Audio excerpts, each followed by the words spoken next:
And he joins us right now to talk about the new documentary. You've heard about it. It's been all over social media.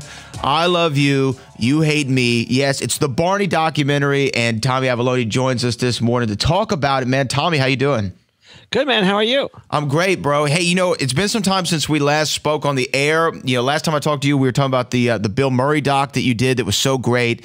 And this one even tops the Bill Murray doc for me, the story of Barney. Now, here's the thing. I'm a Texan.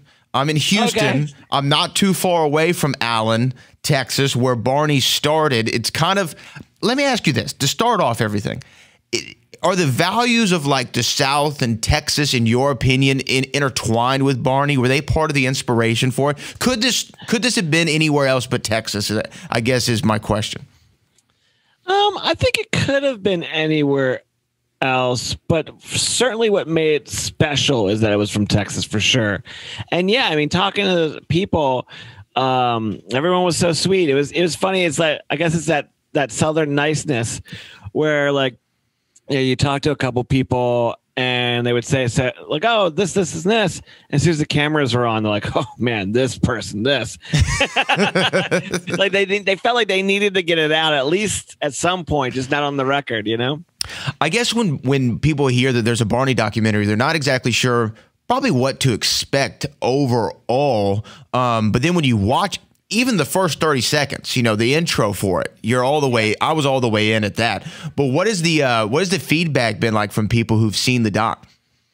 Yeah, I mean, that was certainly something we wanted to do because, like I imagine more Barney haters are coming to this than Barney lovers. Sure. And we wanted to make it straight up from the gate. Like, this is not going to be what you think it would be as a Barney documentary, Yes, you're going to learn about Barney and how it came together. And it's an amazing story of these two school teachers who are moms that felt the need to like make a tape for their kid, that had educational value. So, that's certainly there, but it's also like we use it as a Trojan horse in some ways to talk about like why we hate the things we hate.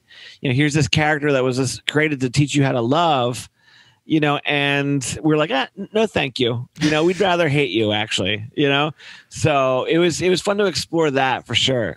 Why did you want to do this doc? Because here's the thing. You did the I Am Santa Claus, the Bill Murray stories, things that have a real interesting, corner in the internet. Like the Bill Murray stories are always like these internet things that everybody talks about. I remember Barney bashing. Now, like I said, growing up in Texas, I was a big Barney fan. My dentist, Dr. Bogart, had Barney everywhere. My wife and I watched the documentary. She had Barney at her birthday party. Like, he was a big deal for us. So I was a Barney fan, I guess you could say. But what attracted you to this story? Yeah, so I saw this old 1993 news broadcast of a Barney bashing event from the University of Nebraska. And there's these kids just like beating up Barney, ripping him apart, hitting him with a sledgehammer, and that footage is crazy in the documentary, by the way, but continue. Yeah, I mean, that one dude had a killer mullet. You're like, oh, look at that 1993 haircut, But at the end of the newscast, the guy goes, oh, well, that's the future of the country right there. And I was like, oh, my God, we're living in that future now. Like, I bet, like, with this whole like a lot of hate that's coming up, like I'd be curious if we could talk about love and hate, but told through the story of Barney the Dinosaur. Barney came out on PBS in 1992, so like early internet. 1992, Nirvana's out, Quentin Tarantino and Rodriguez are coming around. Like the scene is completely different. That irony and just that 90s attitude sort of era. And then internet's just here. It's like, hey, we can all just collectively get together and hate this one thing if you want, it's really kind of like the beginning of it all. Yeah. And, I guess as with most things, you don't know the origin of a story until a documentary like this comes out or a book or something. I had no idea about Cheryl Leach. And really, I mean, obviously Barney gave her great success and wealth and notoriety and all these things. But I mean, Barney the Dinosaur tore her family apart. And that's not something that you would think about. I mean, obviously her husband and her got, separated. I don't want to give too much away from the documentary, but there are issues with her kids and her son, Patrick, who the whole thing was created for. Did you know about her story going into it, and that was another attraction of it, or did you have no idea? Okay. No, that was something that, why is this happening? Okay. Sorry. You can cut that out, right? Yeah, you're good. So that the Ireland people are calling now, so it's like I don't know why you would do that. Anyway, so I did not know any of that sort of story at all. And it was just doing our research, and we just kept like stumbling into this sort of stuff, and it's crazy. But the idea of it is like, you know, what is success? You know, when someone, you never know what's going on behind closed doors. You see all this money being made and all this success and being on TV and talking about stuff, but you just never know. I mean, everyone's got their issues, you know, and you can't just imagine that someone has it all put together. You know, when I was watching the doc, sometimes I look at things of like, you know, okay, I wonder what Tommy was thinking in this moment. Like, I wonder, like, was he so hyped for this? Because obviously you want good story. I mean, that's what you're trying to tell. You're trying to tell a good story. But in a documentary, sometimes there's like a character that pops out that really gives you a lot of gold. I remember watching this Bond documentary, and Timothy Dalton. On Hulu, right? Yeah. There was the one about George Lazenby, which was phenomenal. And Lazenby is just this great character. And even in the 60-year Bond documentary, Timothy Dalton stood out. In this one, I think that your George Lazenby was David Joyner. Because what this guy gave you gold, man. David Joyner was the guy who played the body of Barney, and is also a tantra healer, I believe is how he describes himself. And yeah, it's a lot of like energy work and meditation. But you know, the word tantra can get a little tricky because a lot of people think it's just sex, but there's a little bit more, I think, going on. And he makes that clear in the doc. But just the moments where he's, I think, working with, as he refers to it, a goddess, I believe is the terminology he uses, and he's doing his kind of, I don't know, whatever it would be called, his tantra stuff. Sure. What he's doing, you know, the stretching and the noises, and then he has that moment where he's sitting there crying over Barney and saying "I love you, Barney" over and over again. Did you know that you kind of had gold with this guy when you interviewed him? Yeah, I mean, he's just, you want people to be open. You know, you don't want someone to be guarded. You want them to kind of just feel comfortable in just telling their true story. You know, and David was a person that was very comfortable with us, and he was very open. You know, and it was intense to like talk to him because he was just so open. You know, like I hate to say the same word, but like, no, I hear you. You know, he had nothing to hide, and you know, some people might think he should, but the fact that he's so open about it is like that's the disarming, I think, feature of him, you know, and he's just really good at what he does. I mean, I've never seen him do tantric stuff, but Barney stuff, you know, like he for sure, like he talks about meditations and energy work and trying to present that energy through the suit. So it goes through the television and grab your, you know, child's heart. And I know that sounds really, really weird, you know, but like it kind of worked. Like he just was that good at being Barney. Yeah, and you even see that. I just want to say, like, so anyone who doesn't know, there's a body of Barney and there's a voice of Barney. So most like Sesame Street characters, like Carol Spenning or something like that, is playing Big Bird. He's the body and the voice, whereas Barney, there's a body and a voice. Yeah, and so David Joyner was the body of Barney. Yeah, and you saw him really encapsulate the character in that very first live performance, I guess, which is his first gig as Barney the Dinosaur at the Majestic. It's a heavy suit, and he's doing like 360s, like these like bell kicks or whatever. It's just like, this is crazy, you know? It was awesome, man. I really thought that he was gold in the documentary. As far as the character itself of Barney the Dinosaur, throughout your, I don't know how many years you worked on this, but throughout your time with him as a character, what is your read on him? Do you love him or do you hate him? Who, Barney? Yeah. I respect him for sure.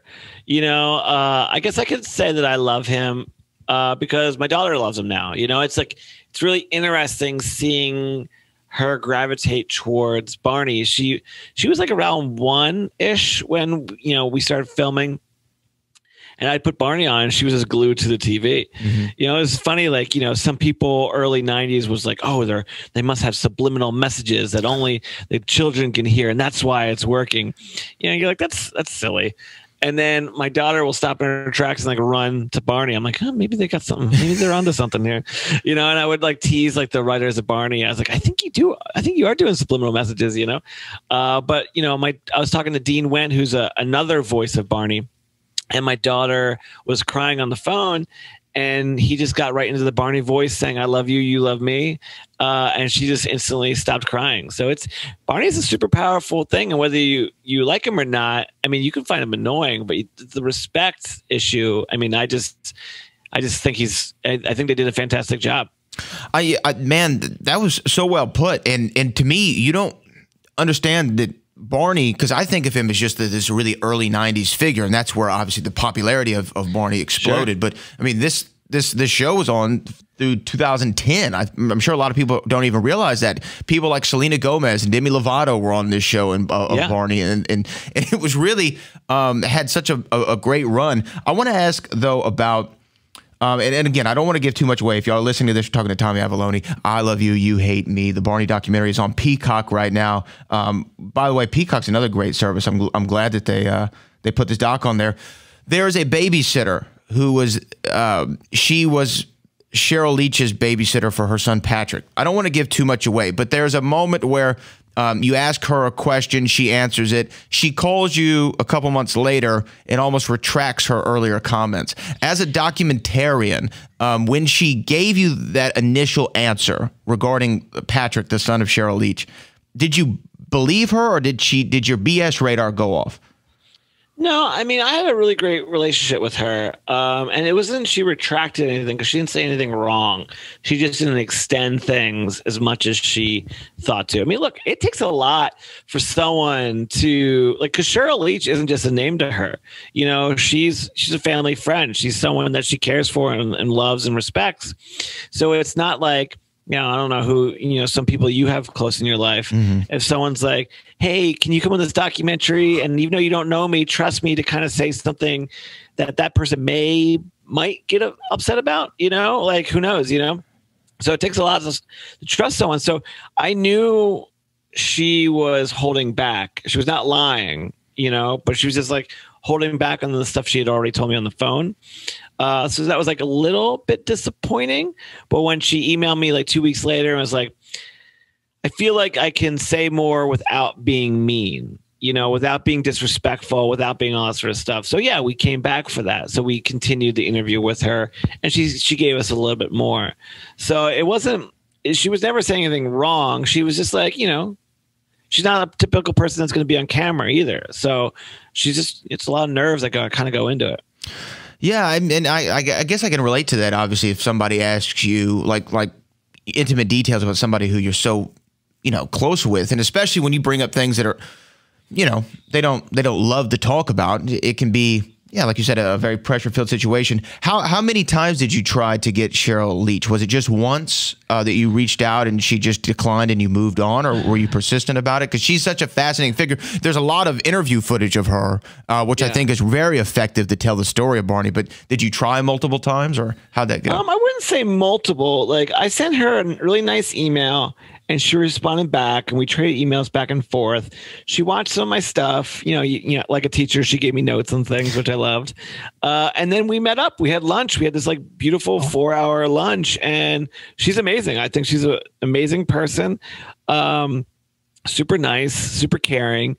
And she was thinking about it, going back and forth.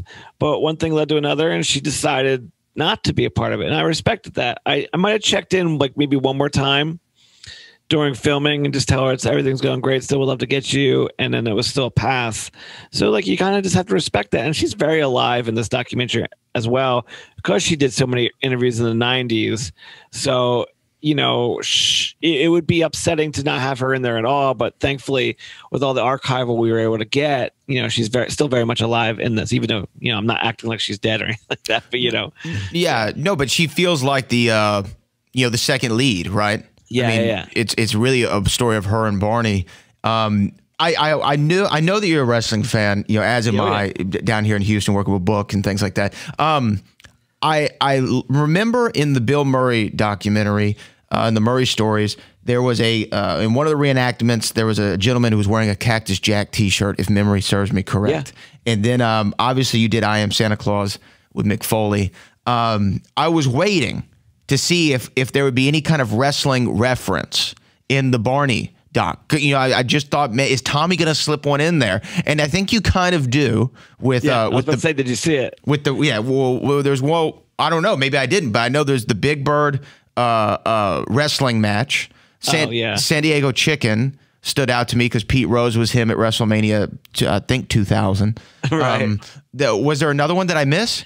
Yeah. So when we were talking about like 90s and aggression, all that sort of stuff, there's like it's either Steve Austin giving the finger or Steve Austin giving a stunner. But that was purposely like, we tried to get John Cena in, you know, because John Cena is the real life Barney. You know, he's loved by all the kids that he was meant for and hated for everyone like older than that, like 18 to 35. So it's almost like a let's go Barney, Barney sucks, because his character was so loved and so hated all at the same time. We tried to get John Cena. It just didn't quite work. He was overseas filming something. But yeah, we snuck a Steve Austin attitude error.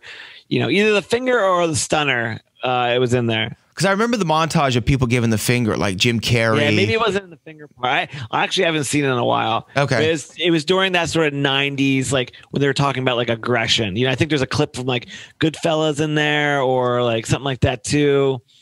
Yeah, I'll go back and have to check that out because I missed the Steve Austin one, but I knew there had to be a wrestling episode 2. Yeah, I knew there had to be a wrestling reference in there somewhere. I did a documentary about Waldo and Weed. It's called Waldo and Weed, and it's about, you know, a kid with cannabis. I'm sorry, a kid with eye cancer, and he used cannabis to help counteract the results of the chemo. So it's a very, very serious documentary. But the person Dr. Dina, who they talked to, she got her nickname Dr. Dina from Snoop Dogg. And I have a picture of Snoop Dogg in there. And to me, I feel like it's okay because he is in the WWE Hall of Fame.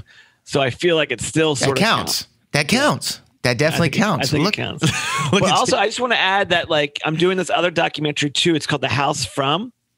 And it's all about what it's like to live in a famous house from a movie or TV show. So what's it like to live in a Full House house? Golden Girls, Home Alone, Friday, like Can't Hardly Wait, Pee Wee Herman's Big Adventure, Silence of the Lambs, Twilight, Short Circuit, Uncle Buck, Transplanes and Automobiles. Like I can go. We filmed all these places, Goonies, you know, Breaking Bad. And we're doing a Kickstarter for it because we're going to release it ourselves at the beginning of next year. So if you go to thehousefrom.com, you can get some, you know, downloads, some the DVD, become a producer, get a special thanks, IMDb sort of style. So there's a lot of fun perks, but yeah, it's thehousefrom.com. Thehousefrom.com. Well, man, look, I'm definitely going to contribute. I'm going to share the word. That sounds like a documentary that's, again, right up my alley. We got to have a longer conversation one day. I got to figure out where you come up with these ideas. This is phenomenal. But just walk around. You just walk around and they happen. Yeah. The documentary, of course, is on Peacock right now. Tommy, man, thanks so much for joining us. And next time we'll talk a little bit more pro wrestling. I know you got a lot to do, so thanks for taking the time. Sounds good, man. Thank you so much.